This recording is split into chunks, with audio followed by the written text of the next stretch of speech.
Quando parei no sinal vermelho, senti meu coração parar. Ali estava minha filha, descalça, suja, segurando meu neto nos braços enquanto implorava por moedas. Cheguei perto e perguntei o que tinha acontecido com a casa e o carro que demos a ela. Sua resposta me destruiu. Mãe, meu marido ficou com tudo. Me expulsou de casa e ameaçou tirar meu filho de mim. Naquele momento, jurei que faria justiça, nem que fosse a última coisa que eu fizesse na vida.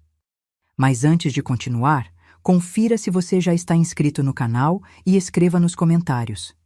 De onde você está assistindo este vídeo? Aquela terça-feira começou como qualquer outra. Acordei cedo, tomei meu café sem pressa e decidi sair para fazer algumas compras. Aos 62 anos, ainda dirijo bem, apesar do médico viver me lembrando de controlar o estresse.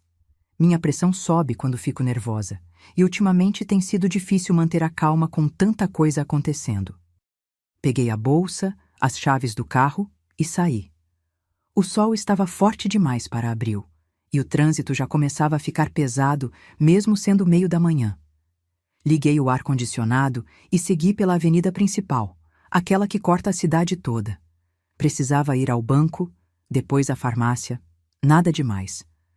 Parei no primeiro semáforo. Estava distraída, olhando para o relógio no painel, quando ouvi batidas na janela do meu lado. Era comum, muita gente pedia dinheiro naquele cruzamento. Normalmente, eu evitava olhar diretamente, não por ser má, mas porque a situação sempre me partia o coração e eu não conseguia ajudar todo mundo. Mas algo me fez virar a cabeça daquela vez. Uma mulher magra, muito magra, estava parada ao lado do meu carro. Usava uma blusa desbotada, uma calça rasgada nos joelhos e estava descalça. Os cabelos estavam embaraçados, o rosto sujo de poeira. No colo, amarrado com um pano improvisado, um bebê chorava baixinho. Ela segurava algumas moedas na mão trêmula e olhava para mim com uma expressão que misturava vergonha e desespero. Meu coração disparou. Abaixei o vidro sem pensar, apenas por instinto. E quando nossos olhos se encontraram, o mundo parou. Era Laura, minha filha. Senti como se tivessem arrancado o chão debaixo dos meus pés. Minha respiração falhou. Pisquei várias vezes achando que estava enxergando errado, que era o calor, o cansaço, qualquer coisa. Mas não. Era ela. Reconheci cada traço do rosto dela, mesmo sob a sujeira e o emagrecimento absurdo. Laura. Minha voz saiu fraca, quase um sussurro. Ela se encolheu toda. Seus olhos se encheram de lágrimas instantaneamente e ela desviou o olhar, como se quisesse desaparecer. Tentou se afastar do carro, mas eu abri a porta rapidamente. Entre no carro. Agora. Ela hesitou, olhou para os lados, nervosa, como se estivesse sendo vigiada. O bebê continuava chorando, e só então percebi que era Miguel, meu neto. Aquele menininho que eu só tinha visto algumas vezes porque o marido dela sempre arrumava desculpas para impedir nossas visitas. Mãe, eu não posso. Não aqui. Laura, entre no carro agora! Minha voz saiu mais alta do que eu pretendia, e alguns motoristas começaram a buzinar porque o sinal já tinha aberto. Ela finalmente obedeceu. Entrou no banco do passageiro, puxando Miguel para perto do peito. Assim que fechou a porta, arranquei. Meu coração batia tão forte que eu achava que ia explodir. Minhas mãos tremiam no volante. Precisei respirar fundo várias vezes para não perder o controle. Dirigi alguns quarteirões em silêncio. Laura estava de cabeça baixa, abraçada ao bebê. Miguel tinha parado de chorar, mas sua respiração estava ofegante, como se estivesse com febre. Estacionei num posto de gasolina mais afastado, num canto onde ninguém nos veria. Desliguei o motor. O silêncio dentro do carro era pesado, sufocante. O que aconteceu? Perguntei, tentando controlar o tremor na voz. Laura, pelo amor de Deus, o que aconteceu com você? Ela não respondeu imediatamente. Apenas apertou Miguel contra o peito e começou a chorar. Não era um choro alto, mas um choro contido, silencioso, de quem já chorou tanto que não tinha mais forças. Estendi a mão e toquei seu ombro. Estava ossudo, tão magro que dava para sentir os ossos sob a pele. Filha, olha para mim. Ela levantou o rosto lentamente. Seus olhos estavam vermelhos, fundos, cansados. Tinha um hematoma amarelado na maçã do rosto, já meio desbotado, mas ainda visível. Onde estão a casa e o carro que demos para você? Minha voz saiu mais firme dessa vez, mas por dentro eu estava em pânico. Laura engoliu em seco. Suas mãos tremiam. Ele ficou com tudo, mãe. Sua voz era apenas um fio. Diego ficou com a casa, com o carro, com todo o dinheiro. Ele me expulsou. Senti uma onda de calor subir pela minha cabeça. Apertei o volante com força, tentando processar o que ela acabara de dizer. Como assim ele ficou com tudo? A casa está no seu nome, o carro está no seu nome. Como ele pode ter ficado com tudo? Laura baixou a cabeça de novo, envergonhada. Ele me fez assinar uns papéis, mãe. Disse que era só para organizar as coisas, para facilitar. Eu confiei nele. Assinei sem ler direito. Fechei os olhos por um instante, tentando não gritar. Não era hora de culpá-la. Ela já estava destruída o suficiente. E o dinheiro da poupança? Aqueles 20.000 que seu pai deixou para você? Ele pegou tudo. As lágrimas escorriam pelo rosto dela agora. Disse que precisava investir num negócio. Prometeu que ia devolver em dobro. Nunca devolveu. Quando cobrei, ele gritou comigo, disse que eu era ingrata, que ele era o homem da casa e que eu tinha que confiar nele. Minha respiração estava acelerada. Sentia raiva, uma raiva profunda que eu nunca tinha sentido na vida. E o Miguel? Ele sabe que você está assim? Laura assentiu, chorando mais forte agora. Ele disse que se eu não saísse de casa, ele ia tomar o Miguel de mim. Disse que ia provar na justiça que eu sou uma mãe incapaz. A mãe dele ajudou a me expulsar, mãe. Ela disse que eu era um peso, que não servia para nada, que era melhor eu ir embora e deixar Miguel com eles. Senti vontade de vomitar. Diego Mendes. Aquele homem que chegou na nossa casa 2 anos atrás, todo educado, bem vestido, com palavras bonitas. O homem que conquistou minha filha e jurou que ia cuidar dela para sempre. O homem que eu, ingenuamente, achei que era bom o suficiente para ela. Olhei para Laura. Ela estava arrasada, quebrada, perdida. Há quanto tempo você está na rua? 3 semanas. 3 semanas. Minha filha estava na rua há 3 semanas e eu não sabia de nada. Por que você não me ligou? Por que não veio até mim? Ela soluçou. Ele pegou meu celular, mãe, e eu estava com vergonha. Muita vergonha. Achei que você ia ficar decepcionada comigo, que ia me julgar por ter sido idiota, por ter confiado nele. Puxei ela para perto de mim, abraçando ela e Miguel ao mesmo tempo. Senti o cheiro de suor, de sujeira, mas não me importei. Era minha filha, meu sangue. Você nunca vai ser um peso para mim. Nunca. Você me ouviu? Ela assentiu, chorando no meu ombro. Fiquei ali, segurando os dois, sentindo o peso de tudo o que tinha acontecido. Minha filha tinha sido enganada, roubada, expulsa e humilhada. E o pior, ameaçaram tirar meu neto dela. Mas enquanto eu estava ali, uma coisa ficou muito clara na minha cabeça. Isso não ia ficar assim. Diego e a família dele iam pagar por tudo o que fizeram. Soltei Laura devagar e limpei minhas próprias lágrimas. Não adiantava chorar agora. Precisava agir. Olhei para Miguel, que finalmente tinha adormecido nos braços da mãe. Sua testinha estava quente demais. Ele está com febre, disse, tocando a testa do bebê. A gente precisa levá-lo ao médico. Laura balançou a cabeça. Não tenho dinheiro, mãe. Não tenho nada. Você tem a mim. Minha voz saiu firme. E eu vou resolver isso. Mas primeiro, vamos cuidar de vocês dois. Liguei o carro de novo e saí do posto. Minha cabeça estava a 1000, mas eu sabia exatamente o que fazer.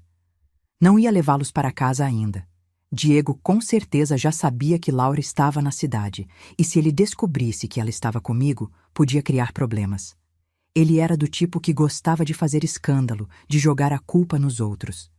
Dirigi até um pequeno hotel que eu conhecia, num bairro mais afastado. O dono, seu Antônio, era um velho conhecido da família. Ele nem fez perguntas quando me viu entrar com Laura e o bebê. Apenas pegou a chave de um quarto nos fundos e me entregou. Qualquer coisa, dona Beatriz, é só chamar. Agradeci e levei Laura para o quarto. Era simples, mas limpo. Tinha uma cama de casal, um banheiro e um ventilador velho no teto. Coloquei Miguel deitado na cama e peguei algumas toalhas limpas. Toma um banho. Eu vou comprar roupas e remédio para o Miguel. Laura me olhou com os olhos ainda vermelhos. Mãe, eu não sei como agradecer. Não precisa agradecer, só precisa confiar em mim. Saí do hotel e fui direto para a farmácia. Comprei antitérmico infantil, fraldas, lenços umedecidos e uma pomada para assaduras. Depois, passei numa loja e comprei roupas básicas para Laura e algumas peças de bebê para Miguel. Não eram roupas caras, mas eram limpas e novas. Quando voltei ao hotel, Laura já tinha tomado banho. Ela estava sentada na cama, com uma toalha enrolada no corpo, penteando os cabelos molhados com os dedos. Parecia outra pessoa, mesmo ainda muito magra e cansada. Entreguei as sacolas para ela. Vista isso, e deu remédio para o Miguel. Enquanto ela se trocava, peguei meu celular e liguei para alguém que eu sabia que podia me ajudar. Meu primo Roberto era advogado. Não era dos mais famosos, mas era competente e, mais importante, era de confiança. Ele atendeu no terceiro toque. Bia, tudo bem? Roberto, preciso de você. Urgente. Expliquei a situação rapidamente, sem entrar em muitos detalhes. Roberto ficou em silêncio por alguns segundos depois que terminei de falar. Bia, isso é sério. Se ele realmente falsificou documentos ou forçou ela a assinar sem saber, a gente pode reverter tudo, mas vai precisar de provas. Eu vou conseguir as provas, só me diz o que fazer. Primeiro, Laura precisa fazer um boletim de ocorrência. Denunciar a apropriação indébita, a coação, tudo. Segundo, a gente precisa reunir qualquer documento que ela ainda tenha. Terceiro, se tiver testemunhas, melhor ainda. Anotei tudo mentalmente. E sobre o Miguel? Ele pode tentar tirar a criança dela? Roberto suspirou.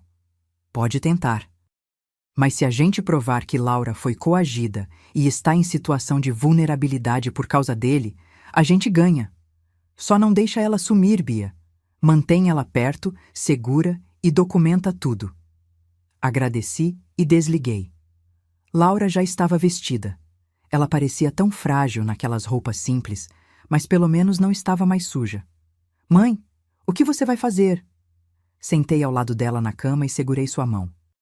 Vou fazer o que deveria ter feito desde o começo, proteger você.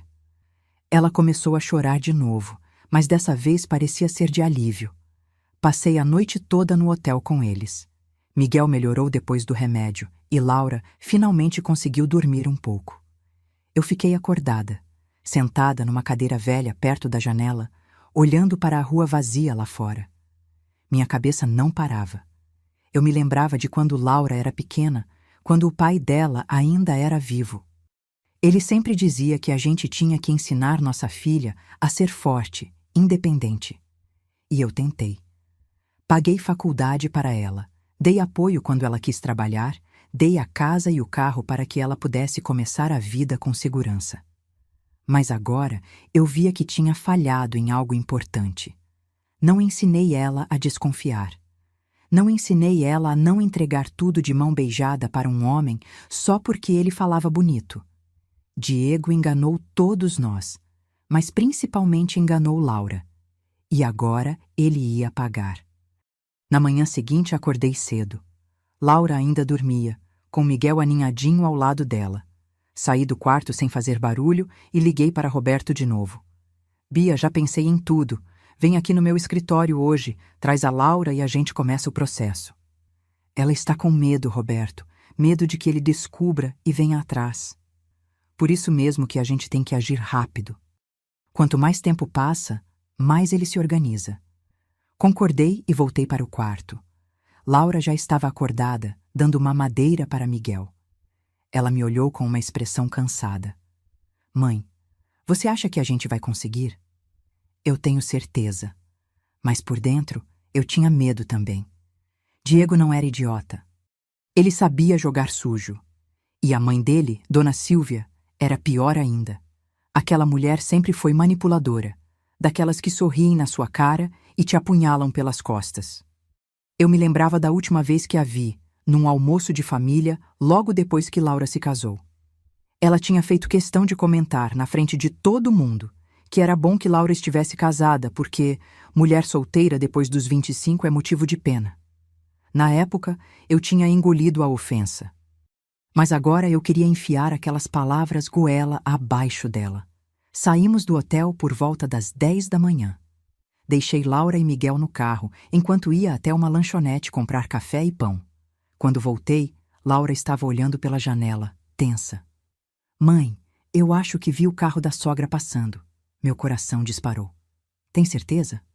Não sei. Era parecido. Olhei em volta. A rua estava vazia, mas senti um arrepio na espinha. Se Dona Silvia estava na área, era porque estava procurando Laura. Vamos sair daqui, agora. Liguei o carro e dirigi rápido até o escritório de Roberto. Ele nos esperava na porta com uma pasta na mão.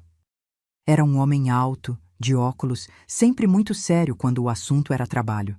Bia, Laura. Ele cumprimentou a gente com um aceno. Vamos lá para dentro. Entramos numa sala pequena, mas organizada. Roberto sentou atrás da mesa e nos pediu para sentar do outro lado. Laura, eu preciso que você me conte tudo, desde o começo. Não esconda nada. E ela contou. Contou como Diego começou a controlar o dinheiro dela logo depois do casamento. Como ele pegava o salário dela e dizia que ia investir, mas nunca mostrava resultado. Como ele a convenceu a assinar papéis para facilitar, sem deixar ela ler direito. Como a mãe dele, Dona Silvia, começou a morar com eles e a humilhá-la todo dia, dizendo que ela não sabia cuidar da casa, não sabia cuidar do filho, não sabia de nada. E como, no final, depois de uma discussão onde Laura ameaçou ir embora, Diego a agarrou pelo braço, deixou o hematoma que eu tinha visto e disse que se ela saísse, ele ficaria com Miguel e provaria que ela era louca. Roberto anotava tudo. Quando Laura terminou, ele olhou para mim.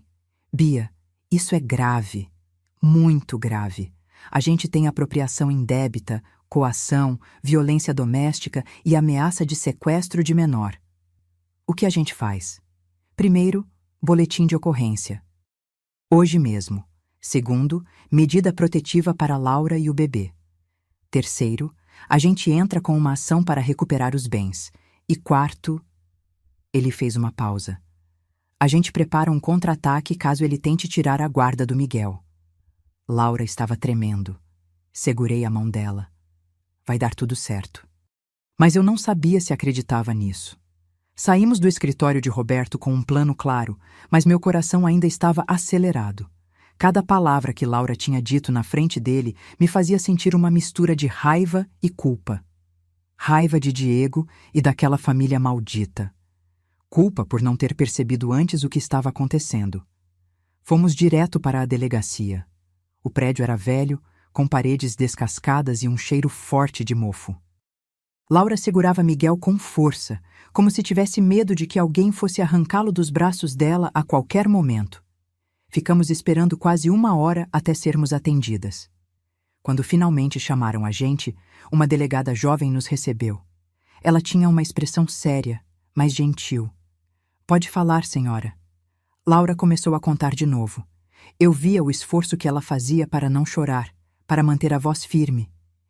A delegada anotava tudo em silêncio, só interrompendo de vez em quando para fazer alguma pergunta. A senhora tem alguma prova do que está dizendo? Documentos, mensagens, fotos? Laura balançou a cabeça. Ele pegou meu celular. Eu não tenho nada. A delegada suspirou. Isso complica um pouco, mas não impossibilita. Vou registrar o boletim de ocorrência. A senhora também pode pedir uma medida protetiva. Isso vai impedir que ele se aproxime de vocês. Laura concordou, e a delegada continuou o processo. Quando terminamos, já era quase 12:00. Saímos da delegacia exaustas, mas com algo em mãos. O papel que provava que Laura tinha feito a denúncia. Mãe, e agora? Respirei fundo. Agora a gente se prepara, porque ele não vai ficar quieto quando souber disso. E eu estava certa. 2 dias depois, meu telefone tocou. Era um número que eu não conhecia. Atendi com cautela. Alô? Dona Beatriz? A voz do outro lado era masculina, grossa. Aqui é Diego. Senti meu sangue gelar. O que você quer? Quero falar com a Laura. Sei que ela está com a senhora. Ela não quer falar com você. Ele deu uma risada seca, sem humor. A senhora não entende, né? Laura é minha esposa. Miguel é meu filho. A senhora não tem direito de ficar com eles. Você perdeu esse direito quando expulsou ela de casa e ficou com tudo que era dela.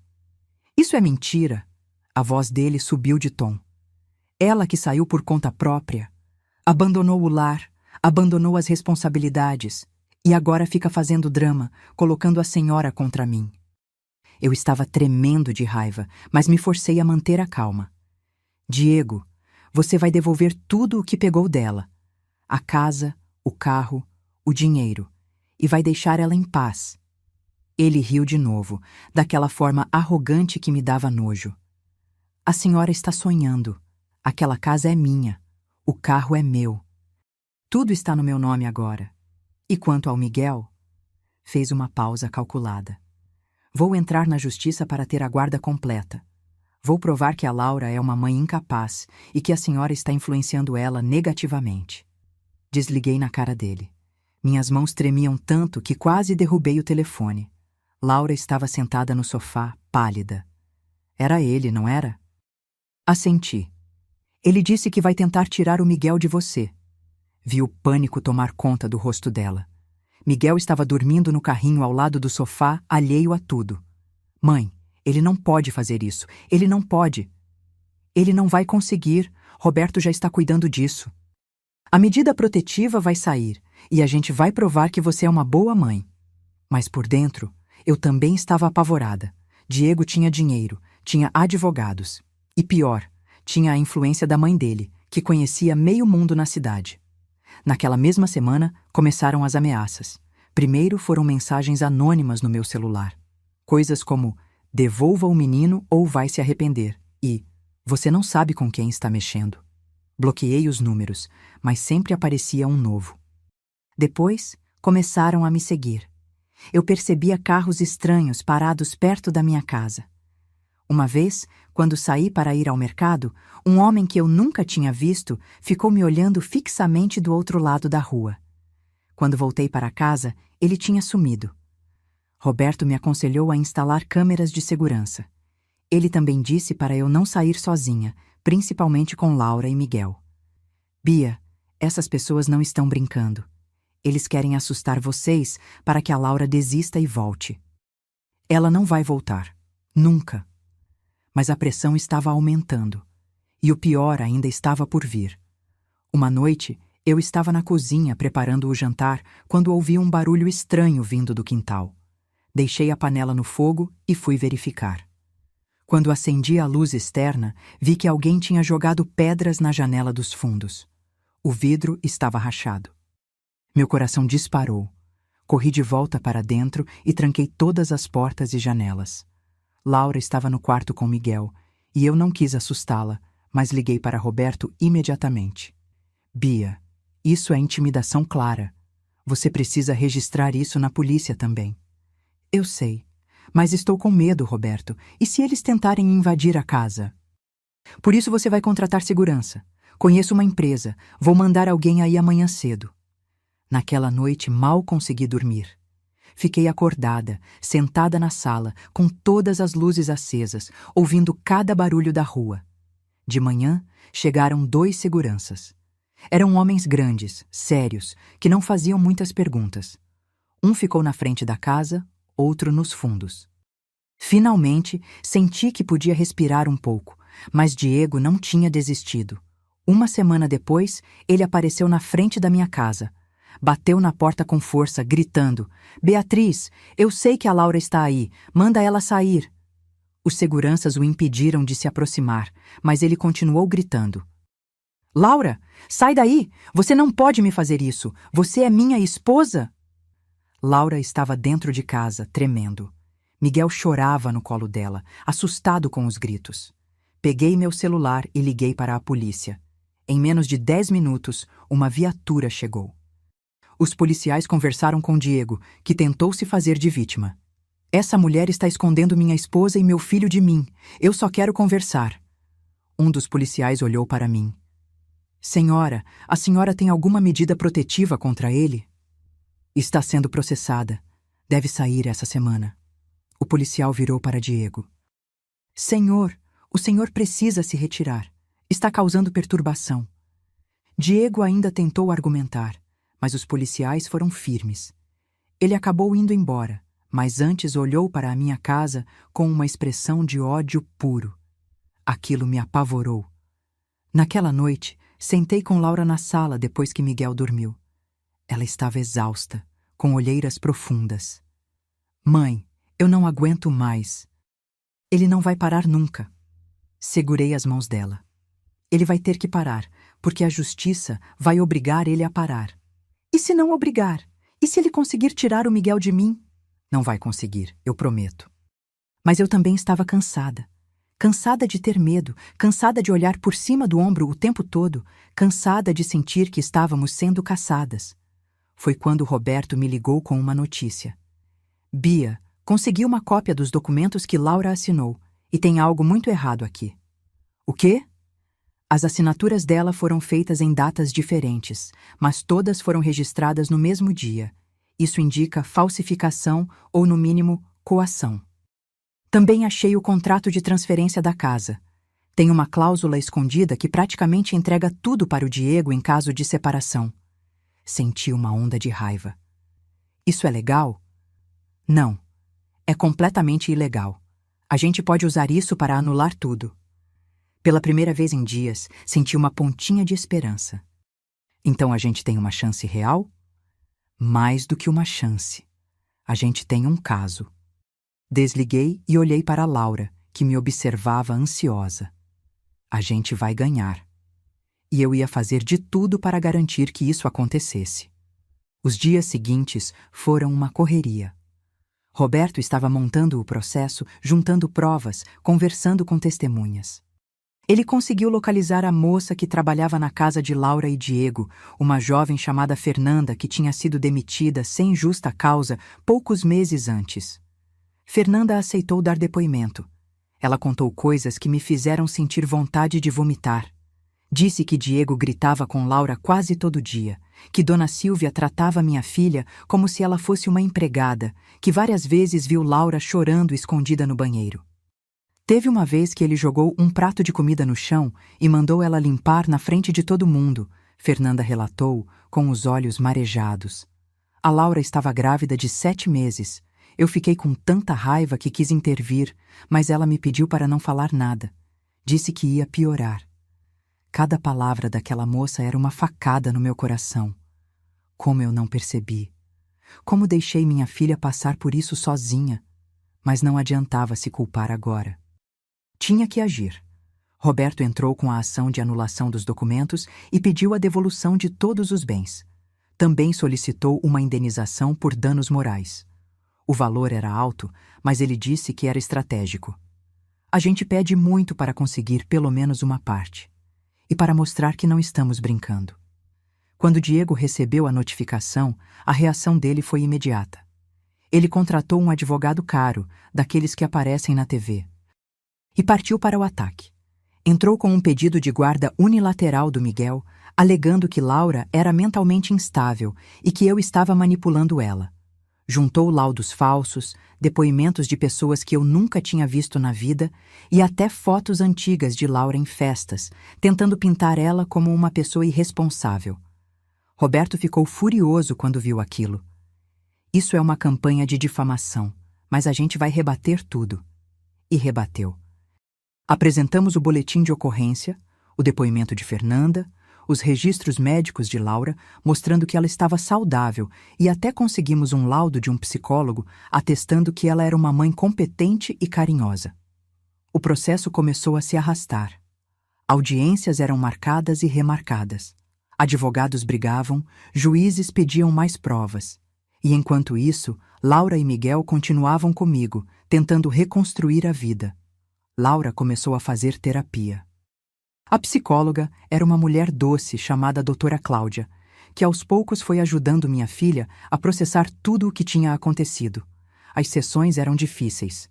Às vezes Laura voltava para casa chorando, outras vezes voltava em silêncio, apenas abraçava o Miguel e ficava olhando para o nada.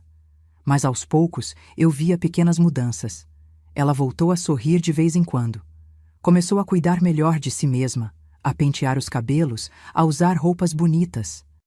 Começou a brincar com Miguel, a ler para ele, a cantar canções de ninar. E começou a falar sobre o futuro. Mãe, quando isso tudo acabar, eu quero voltar a trabalhar, quero recomeçar. Aquelas palavras me encheram de orgulho. Você vai conseguir, eu sei que vai. Mas Diego não facilitava as coisas. Ele continuava aparecendo perto da casa, sempre com desculpas esfarrapadas. Uma vez, disse que estava passando por ali e viu meu carro. Outra vez, disse que queria ver o filho. Os seguranças sempre o impediam de se aproximar, mas a presença dele era como uma sombra que não ia embora. Dona Silvia também começou a me ligar, sempre com aquela voz doce, falsa, que me dava arrepios. Beatriz, querida, a gente precisa resolver isso em família. Não precisa envolver advogados, processos. Deixa o Diego ver o menino. Ele é o pai. Eu sempre respondia da mesma forma. Silvia, seu filho expulsou minha filha de casa, pegou tudo o que era dela e ameaçou tirar o neto dela. Não tem conversa. Vai ser resolvido na justiça. Ela sempre desligava com raiva. Mas o pior ataque veio de onde eu menos esperava. Um dia, recebi uma ligação de uma assistente social do fórum. Ela disse que tinha recebido uma denúncia anônima dizendo que Miguel estava sendo negligenciado, que vivia num ambiente inadequado. Fiquei em choque. Como assim? Quem fez essa denúncia? É anônima, senhora, mas somos obrigados a investigar. Ela marcou uma visita na minha casa para a semana seguinte. Desliguei o telefone tremendo de raiva. Sabia exatamente quem tinha feito aquilo. Liguei para Roberto imediatamente. Bia, calma. Isso é uma jogada suja deles, mas a gente vai provar que é mentira. Deixa a casa impecável, organiza tudo e fica tranquila na hora da visita.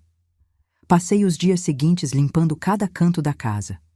Comprei brinquedos novos para Miguel, organizei o quarto dele, deixei tudo perfeito.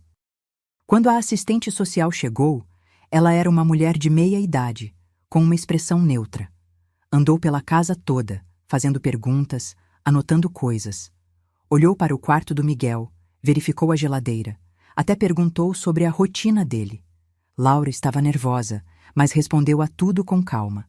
Mostrou as roupas limpas do Miguel, os brinquedos, o berço arrumado. Falou sobre a rotina de alimentação, os horários de sono, as visitas ao pediatra. No final, a assistente social fechou a pastinha dela. Pelo que vi, não há nada de errado aqui. Vou incluir isso no relatório.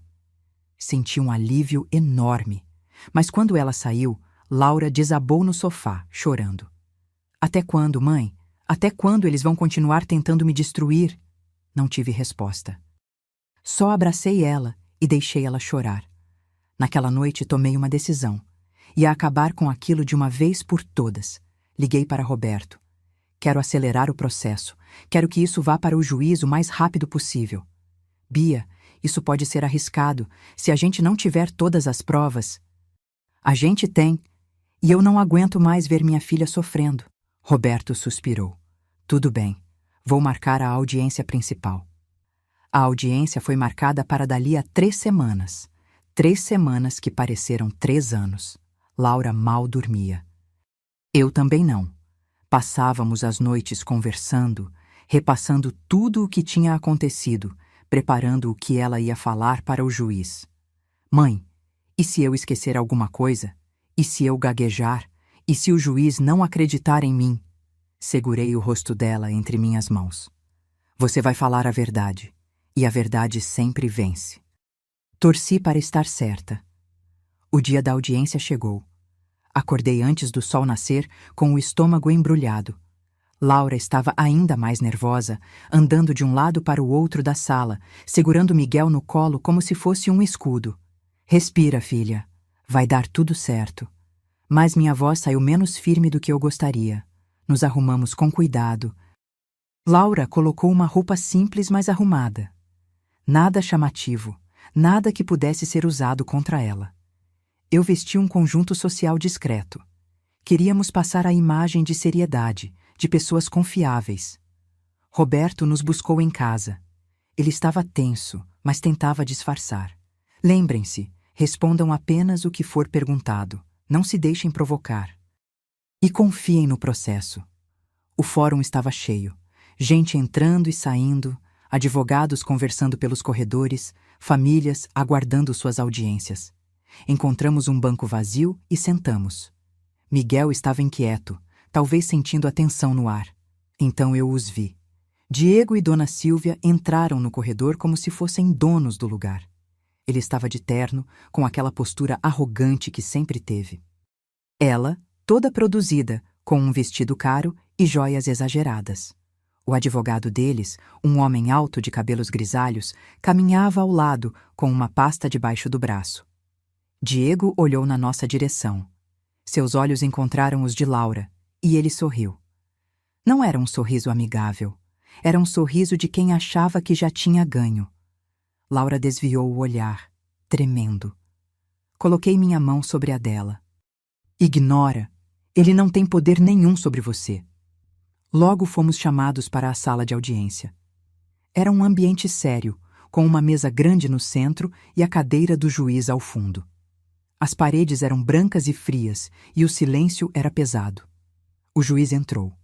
Era um homem de uns 50 anos, com uma expressão cansada. Sentou-se, ajeitou os óculos e começou a ler os autos do processo. Bem, estamos aqui para tratar de uma disputa de guarda e de bens. Vou ouvir as duas partes. Primeiro, a parte autora. Roberto se levantou e começou a apresentar o caso. Falou sobre como Laura tinha sido coagida a assinar documentos, como tinha sido expulsa de casa, como estava sendo ameaçada. Apresentou as provas, os registros, os depoimentos, as fotos. O advogado de Diego ficou inquieto, mas não interrompeu. Então foi a vez de Laura falar. Ela se levantou, trêmula. Sua voz saiu baixa no começo, mas aos poucos foi ganhando firmeza. Eu confiei nele. Achei que ele me amava, mas desde o começo do casamento, ele foi tirando tudo de mim. Primeiro foi o controle do dinheiro, depois a casa e o carro. Ele dizia que era para o bem da família, que eu não entendia dessas coisas. Eu acreditei porque queria que desse certo. Ela fez uma pausa, limpando as lágrimas que começaram a cair. Quando o Miguel nasceu, ficou pior. A mãe dele morava com a gente e me tratava como se eu fosse inútil. Dizia que eu não sabia cuidar do meu próprio filho, que eu era um peso. E quando eu tentei reagir, ele me machucou. Me expulsou e ameaçou tirar meu filho de mim. O juiz a observava em silêncio. Diego, do outro lado da sala, estava de braços cruzados, com uma expressão de desdém. O advogado dele se levantou. Meritíssimo, essa é uma história inventada. Meu cliente é um pai dedicado que apenas quer o melhor para o filho. A requerente abandonou o lar por vontade própria e agora está tentando manipular a situação. Roberto se levantou imediatamente. Manipular? Temos provas documentais, testemunhas, laudos médicos. A requerente foi vítima de violência doméstica e apropriação indébita. O juiz levantou a mão. Calma, vamos ouvir a outra parte agora. Diego se levantou e começou a mentir. Disse que Laura era instável, que vivia fazendo escândalos, que tinha abandonado a casa porque não queria mais ser mãe. Disse que ele tentou de tudo para ajudá-la, mas que ela sempre rejeitava. Meritíssimo, eu só quero meu filho de volta. Ele precisa de um lar estável e, infelizmente, com a mãe dele, ele não tem isso. Senti vontade de levantar e gritar, mas me contive. Laura estava chorando em silêncio ao meu lado, e Roberto estava anotando furiosamente cada palavra que Diego dizia. Então foi a vez das testemunhas. Fernanda, a ex-empregada, entrou e contou tudo o que tinha visto. O advogado de Diego tentou desqualificar o depoimento dela, dizendo que ela tinha sido demitida e estava com raiva. Mas Fernanda não se abalou. Eu vi o que vi, e vi muita coisa feia naquela casa. Depois, foi a vez de Dona Silvia depor. Ela entrou toda poderosa com aquele sorriso falso. Disse que Laura era preguiçosa, que não cuidava da casa, que era mimada, que ela, como avó, só queria proteger o neto. Aquela menina nunca foi capaz de ser uma boa esposa, e agora quer levar meu neto embora só para me fazer sofrer. Quis vomitar ouvindo aquilo. No final, o juiz pediu um tempo para analisar tudo. Disse que daria a decisão em alguns dias. Saímos da sala exaustos. Laura mal conseguia andar. Roberto nos levou até um café próximo e pediu água para ela. Vocês se saíram bem. Agora é esperar. Mas esperar era a parte mais difícil. Os dias seguintes foram uma tortura. Cada vez que o telefone tocava, meu coração disparava. Laura não conseguia comer direito, não conseguia dormir. Miguel sentia a tensão e chorava mais do que o normal. Até que finalmente Roberto ligou. Bia, saiu a decisão. Meu coração parou. E houve uma pausa. Vocês ganharam. Fechei os olhos, sentindo as lágrimas escorrerem pelo rosto. Tem certeza? Absoluta. O juiz anulou todos os documentos que Laura assinou sob coação. A casa e o carro vão voltar para o nome dela. E a guarda do Miguel fica com ela. Diego só vai poder ver o filho com supervisão. Não consegui segurar o choro. Laura, que estava ao meu lado ouvindo tudo pelo viva-voz, desabou. Abraçamos uma a outra, chorando de alívio. Tínhamos vencido. Mas eu sabia que ainda não tinha acabado. A decisão judicial foi um alívio enorme, mas também trouxe novos desafios.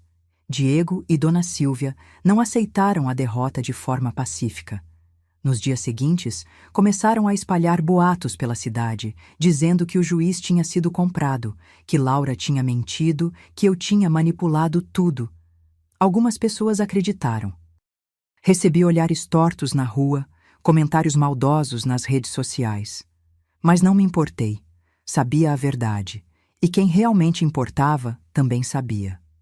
Roberto cuidou de tudo com eficiência. Os papéis da casa e do carro foram transferidos de volta para o nome de Laura. O dinheiro que Diego tinha pegado da conta dela foi bloqueado judicialmente até que ele devolvesse.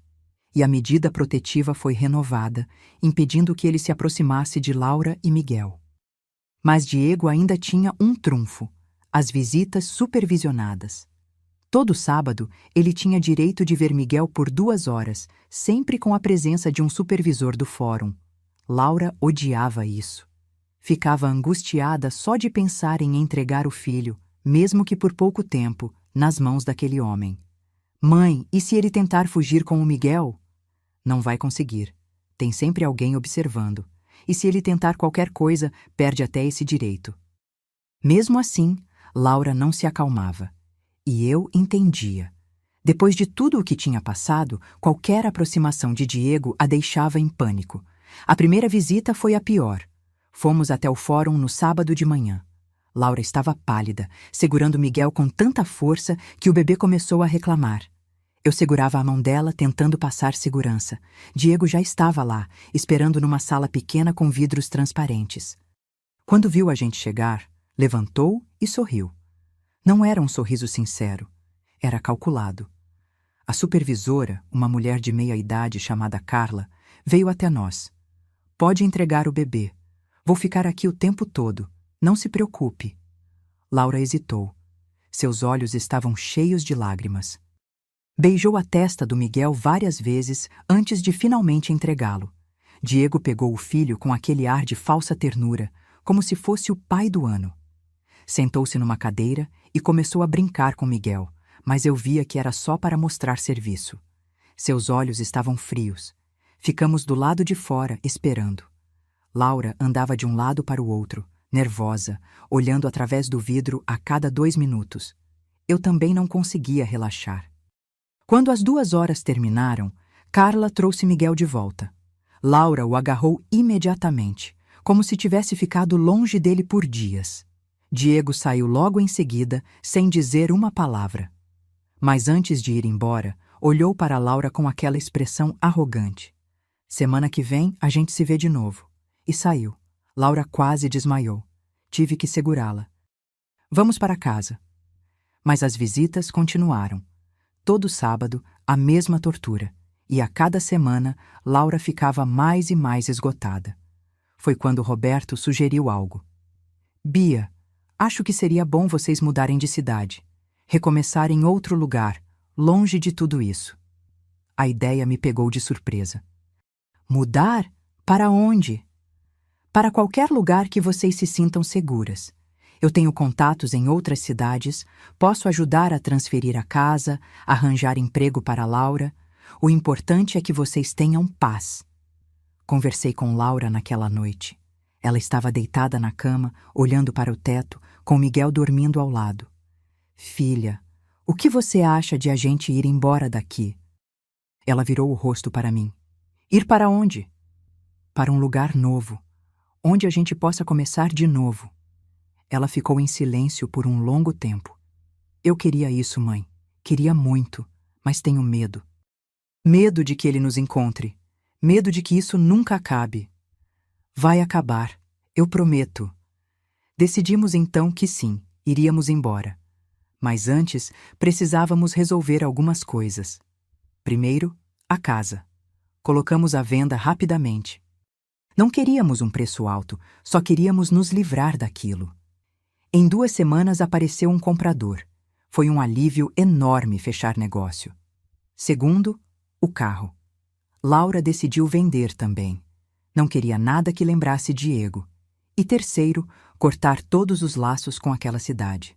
Mas claro, Diego descobriu nossos planos. Ele entrou com um pedido na justiça para impedir que Laura saísse da cidade com Miguel. Alegou que isso prejudicaria o convívio dele com o filho. Roberto rebateu imediatamente. Meritíssimo, a requerente tem todo o direito de reconstruir sua vida onde ela quiser. O requerido já tem suas visitas asseguradas e ele pode viajar para ver o filho se realmente se importa.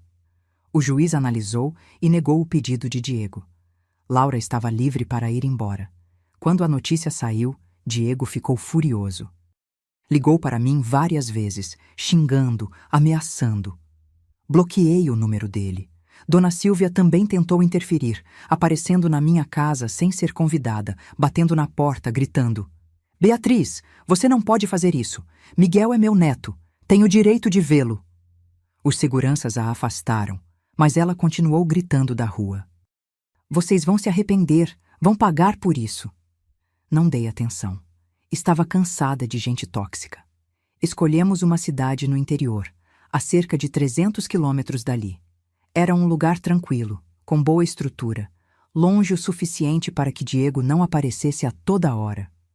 Roberto ajudou com toda a papelada. Transferiu nossos documentos, encontrou uma casa para alugar e até conseguiu um emprego para Laura numa loja de roupas infantis. No dia da mudança, acordei cedo. A casa estava vazia, com apenas algumas caixas empilhadas na sala. Laura estava sentada no chão, com Miguel no colo, olhando ao redor. Está tudo bem? Perguntei. Ela assentiu. Só estou processando. Parece surreal que a gente está realmente indo embora. Sorri. A gente merece recomeçar. O caminhão da mudança chegou. Carregamos as poucas coisas que tínhamos decidido levar. O resto, doamos ou jogamos fora. Quando tudo estava pronto, entrei no carro com Laura e Miguel. Roberto nos acompanhou até a saída da cidade, só para ter certeza de que estava tudo certo. Antes de pegar a estrada, olhei pelo retrovisor uma última vez. Vi a cidade onde passei tantos anos, onde criei minha filha, onde enfrentei tantas batalhas. Mas também via tudo de ruim que tinha ficado para trás. Pisei no acelerador e segui em frente. Não olhei mais para trás. A nova cidade era exatamente o que precisávamos. Pequena, tranquila, com pessoas simples que não se metiam na vida alheia. Alugamos uma casa modesta, mas aconchegante, num bairro residencial arborizado. Tinha 2 quartos, uma sala pequena, uma cozinha funcional e um quintal onde Miguel podia brincar quando crescesse um pouco mais. Os primeiros dias foram de adaptação. Laura começou a trabalhar na loja de roupas infantis e eu fiquei em casa cuidando do Miguel. Era cansativo, mas ao mesmo tempo gratificante. Ver meu neto crescendo saudável, longe de toda aquela toxicidade, era uma bênção. Laura estava mudando também. Aos poucos, ia recuperando a autoestima. Voltou a sorrir mais, a conversar com as pessoas, a fazer planos. Começou a economizar para comprar uma casa própria no futuro. Fazia aulas de inglês online nas noites livres. Estava renascendo. Mas Diego não sumiu completamente. Ele ainda ligava, mandava mensagens, tentava manter algum tipo de controle. Mas agora estávamos longe. E isso fazia toda a diferença. Roberto conseguiu uma nova ordem judicial permitindo que as visitas fossem feitas na cidade nova, mas Diego teria que se deslocar. E, como esperado, ele nunca apareceu. Nem uma vez. Aquilo provou o que eu sempre soube. Ele nunca se importou de verdade com o Miguel. Só queria controlar Laura. Passaram-se meses. A vida foi se ajeitando.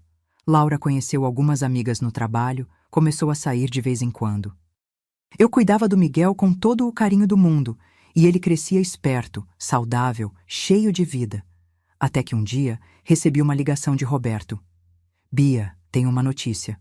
Boa ou ruim? Depende do ponto de vista. Diego entrou com pedido de desistência da guarda compartilhada. Fiquei em silêncio processando. Ele está desistindo do Miguel? Oficialmente, sim. Disse que não tem condições financeiras de manter as visitas. Mas a gente sabe que é porque ele percebeu que perdeu o controle de vez. Uma parte de mim sentiu alívio. Outra parte sentiu raiva. Como alguém pode desistir do próprio filho assim, tão facilmente? E o que isso significa para Laura? Significa que ela tem a guarda total. Ele não pode mais reivindicar nada.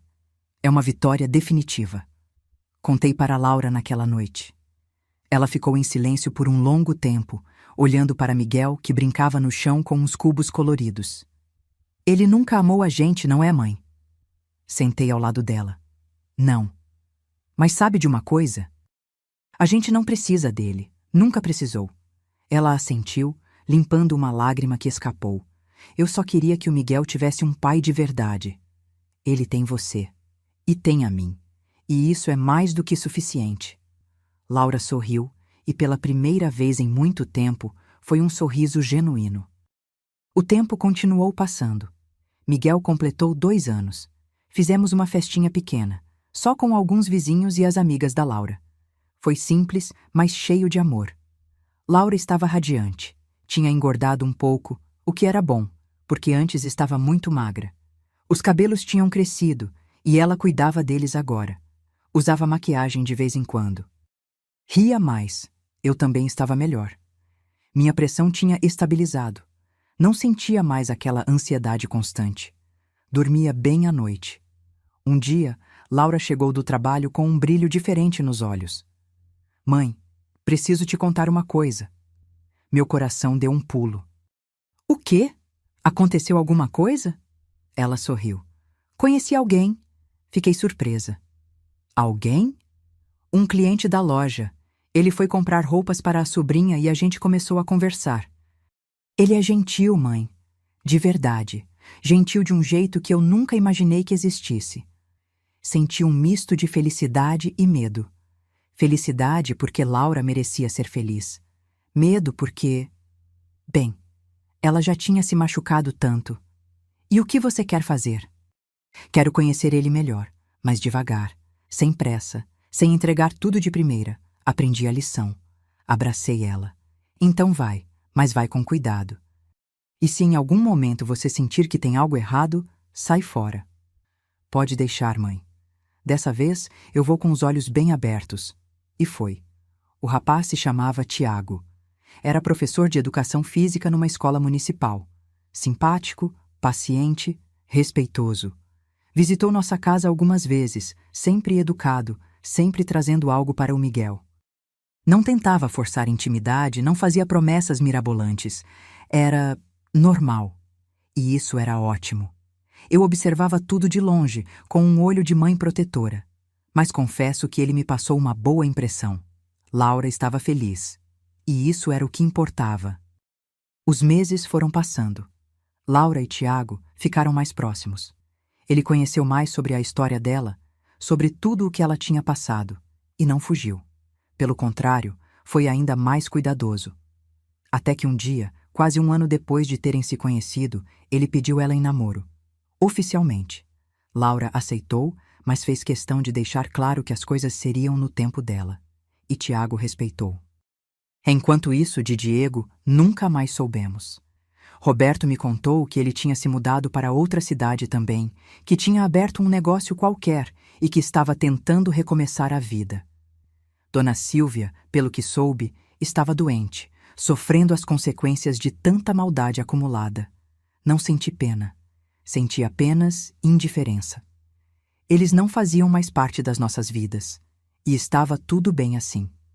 Hoje, enquanto falo isso, Miguel está com 4 anos. É um menino esperto, carinhoso, cheio de energia. Não se lembra de nada do que aconteceu. E é melhor assim. Laura está noiva. Tiago pediu ela em casamento há alguns meses e ela aceitou. A data ainda não está marcada, mas eles estão planejando algo simples, só para a família e amigos próximos. Eu estou bem. Minha pressão está controlada.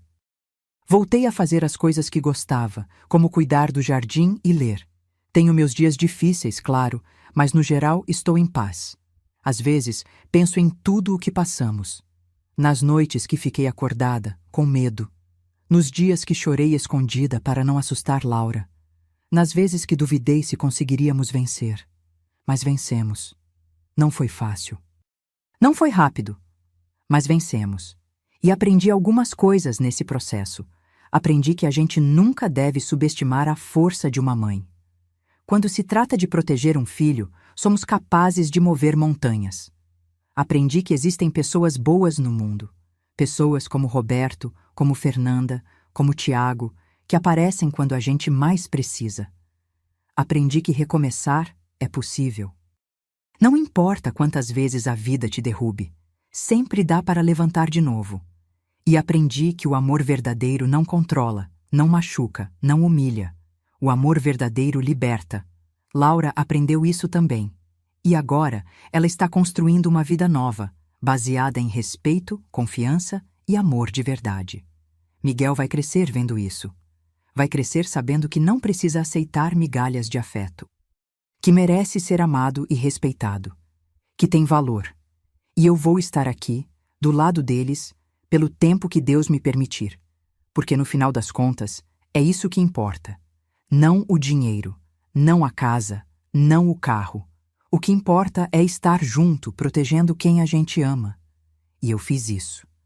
Quando parei naquele semáforo e vi minha filha mendigando, com meu neto nos braços, pensei que meu mundo tinha acabado. Mas, na verdade, foi ali que tudo recomeçou. Ali, eu entendi que precisava lutar. E lutei. Hoje, quando passo por aquele mesmo cruzamento, não sinto mais dor. Sinto gratidão. Gratidão por ter tido forças para agir. Por não ter desistido. Por ter acreditado que dias melhores viriam. E vieram. Laura está feliz, Miguel está saudável, e eu estou em paz. Não preciso de mais nada. Se você chegou até aqui, obrigada por me ouvir. Espero que minha história tenha te mostrado que, não importa o quão difícil a situação pareça, sempre há uma saída, sempre há esperança. E sempre, sempre, vale a pena lutar por quem a gente ama. Agora, se você gostou dessa história, clica em se inscrever. E me diz nos comentários qual parte te deixou de queixo caído. Ah, e não esqueça de se tornar membro para ter acesso a vídeos exclusivos que não posto aqui. Te espero lá.